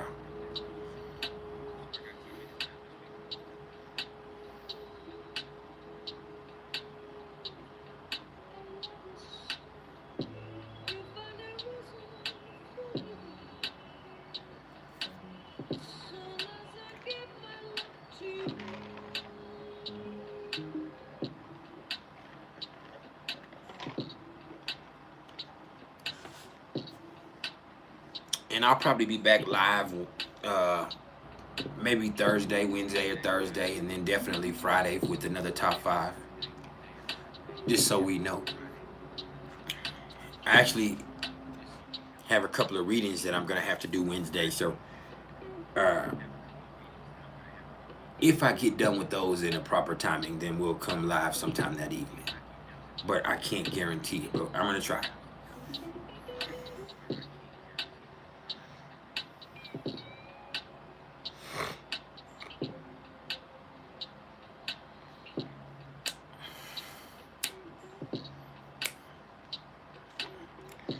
Ms. Bless, you said if your house placement is at the cusp or a degree away from the house placement next to it, can you take from both houses? Yeah, I would say so. Especially if there's other planets that are reflective of one house or the other house that are pulling it in that direction.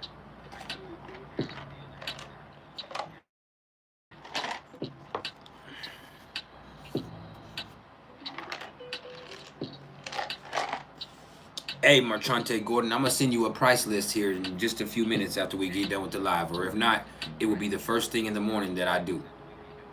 I've been drinking a little bit tonight, so I might just eat something here in a few minutes and get into my chill mode. But you will definitely be receiving a price list from me within the next 12 hours. And then you will be able, and it will probably be in the next hour, to be honest. So then you'll be able to look at that and we'll be able to go from there, and then we'll decide what you want to do. All right? And we'll figure out a way to rectify your chart. We'll make you an ascendant.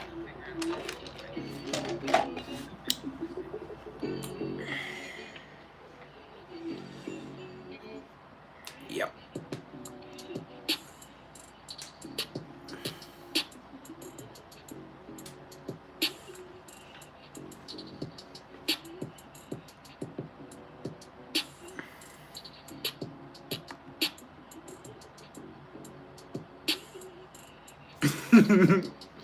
Tell caller I said good night.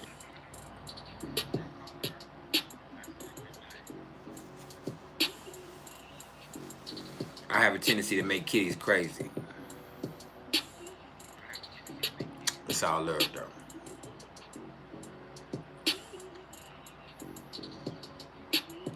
So I think we finna go, y'all. So we got 3 minutes and we're gonna close it down.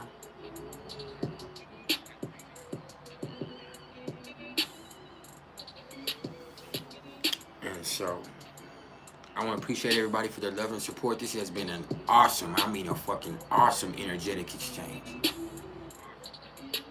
I'm so grateful for y'all and the positivity that y'all also attribute to me. And also, y'all don't know how centering having people who look up to me and people who believe in me is for me.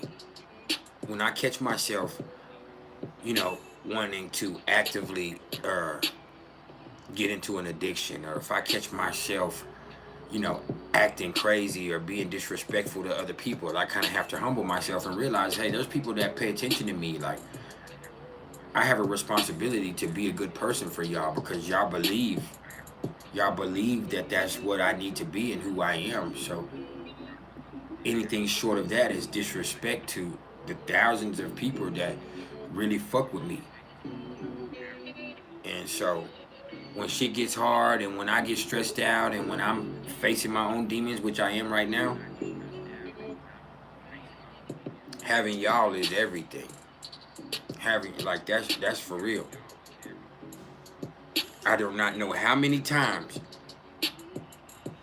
over the last few weeks or the last month where I have actually, like, actively thought about, man, I'm fixing to fucking get high. I'm fixing to get high in the motherfucker on some other shit. And fuck it, man.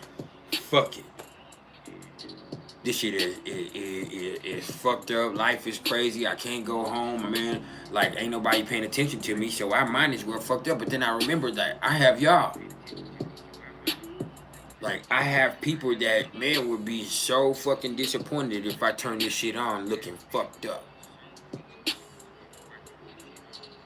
So when that happens, I remind myself that spiritually I have some karma that I still need to clear, and I just need to humble myself, meditate, and get back to what my purpose is, and that's loving y'all. So, good night, y'all. We out this bitch.